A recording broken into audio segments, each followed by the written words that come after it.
everyone, welcome to another Overrated Film Saturday, and today I'm going to focus on one that has been considered, I think, one of the more,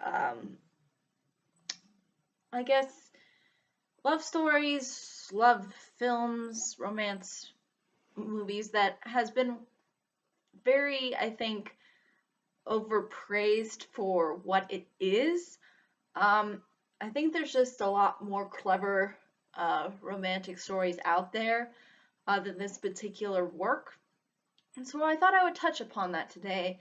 As you can probably see by the title and thumbnail, we're going to be discussing Dirty Dancing. For some reason, this film has developed a huge craze over the years. People love reenacting the scenes, in particular the one where Patrick Swayze holds up the female lead. Just this whole film, in particular even too, I think its soundtrack, was one that I think got a lot of attention and still I think gets a significant amount of attention. And I don't really understand why.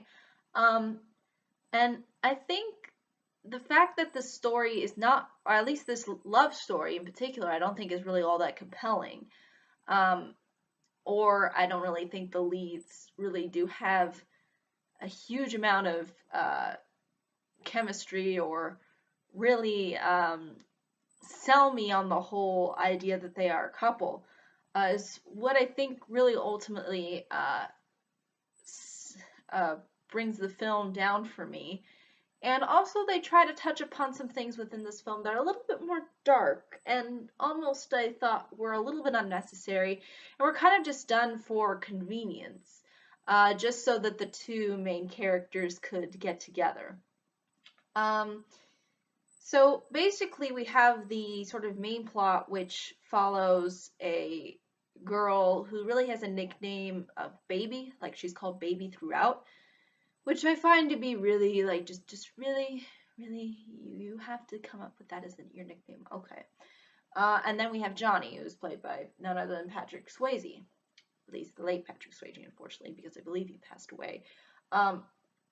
And the thing is that the way in which these two sort of get together is obviously by the fact that they end up being dancing partners. Hence, we have sort of the title Dirty Dancing, where Patrick Swayze is sort of the mentor of Baby.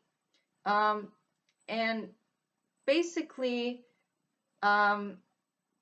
Johnny's original partner, not Johnny, aka Patrick Swayze, his partner Penny, winds up not being his partner because she ends up becoming pregnant. And then there's a whole abortion thing involved with that too, and this is where I thought that this film just started going way too dark already. I mean, really, we do have to touch upon this kind of subject matter within a movie that's supposed to just be about a couple getting together because they end up becoming dance partners, you know? I mean, I just don't get it. Like, why does this even need to be in here? And apparently, from my understanding, at least the way in which the story was presented, I mean, it does take up that sort of angle takes up a good portion of the movie and does take a good chunk of the plot in. So, yeah, it's just very uncomfortable. I mean, you go from my perspective. I mean, going into a romance movie, I expect, I mean, yeah, there may be some dark moments, but not something this dark or this, you know, unnecessarily shoved into the movie just for the sake of having some level of drama. Um, so again, I thought that was just something that was completely just not needed. Um, and again, I don't remember really, the characters. Like I don't, there's no uh, distinction really or real kind of uh, memorable characteristics in between the two main characters. And also, I think the soundtrack is really cheesy. Like, the songs that they pick are really uber duper cheesy. And the weird thing is it's supposed to be taking place in the 60s, but then they'll have songs that are sort of from the 80s. So it's almost like this movie didn't really even know what era it was supposed to be in. So that was also something too that really threw me over. I didn't get that. Um, and yeah, I think that's really a lot of really what the really are really the big problems with this film is the fact that you don't have two leads that are all that interesting or compelling of characters.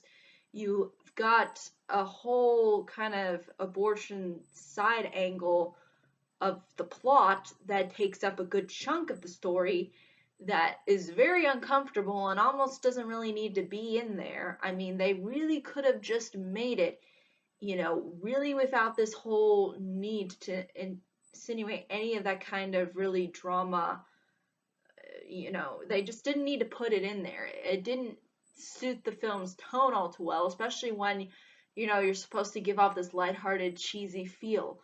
Especially when the songs that they are dancing to throughout the film are really like that. It just did not make any sense and was, I think, completely unnecessary. And on top of that, you don't have a consistency as far as, even the music is concerned, especially when you're trying to make this a dance movie. I mean, why are you making this a dance movie that has 80s music but is a film that's supposed to take place within the 60s? Makes no sense whatsoever. So yes, those are the reasons why I think this particular film is way too overblown for what it is. I think the reason why it got a lot of attention was I think Patrick Swayze was probably a big star, at least around during this period when this movie was made. It's probably one of the biggest films that he's known for. Um, and he was like kind of like he was like the pretty boy of his day, and I could understand why this film would get a lot of recognition because of that. Uh, because I mean, and it's unfortunate because Patrick Swayze is probably the only real good, at least from an acting perspective, he's probably the best. He has the best performance within this film. He's unfortunately just put into, I think, a film that's really sloppy and doesn't really give you a certain amount of emotional attachment to any of the characters. And see, the thing is especially within these romance films, you have to kind of make it a little bit, I think, at least when you're doing it within a real life action setting.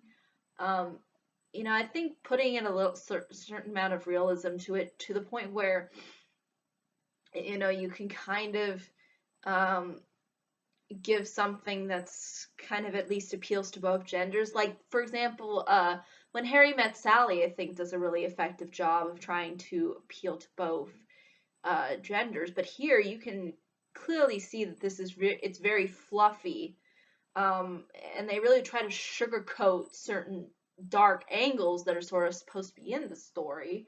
So yeah, it's a complete mess, at least in my opinion, and doesn't really hold a lot of weight.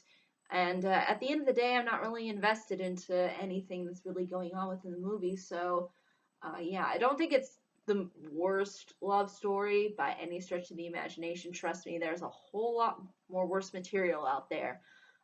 Twilight, for example, is a good is a good one to start for being one of the worst that's out there. But this one, I wouldn't put it obviously. I mean, comparing between Twilight and this is like apples to oranges, but I think this is still significantly weak. I mean, it's kind of like The Notebook a little bit, um, in it trying to be kind of cheesy, but then romantic, but then at the same time bring in maybe some dark angles and again, it's not like that that there that there's certain parts of the characters that aren't necessarily likable. It's just that they don't have a huge amount to work with as far as the material, and there's not really a compelling story here. So yeah, I think that's really what sets this film down uh, for me. But I think that's really ultimately all I can say, though. If there are any questions, comments, concerns, be more than happy to answer. Be more than happy to hear what anybody else has to say. But thank you so much for watching. I hope you all have a pleasant day, week, month, and year, and I hope to see you all in the next video. Apologize for the delay. Should be caught up by the end of today of Monday. But until next time, everybody, bye bye.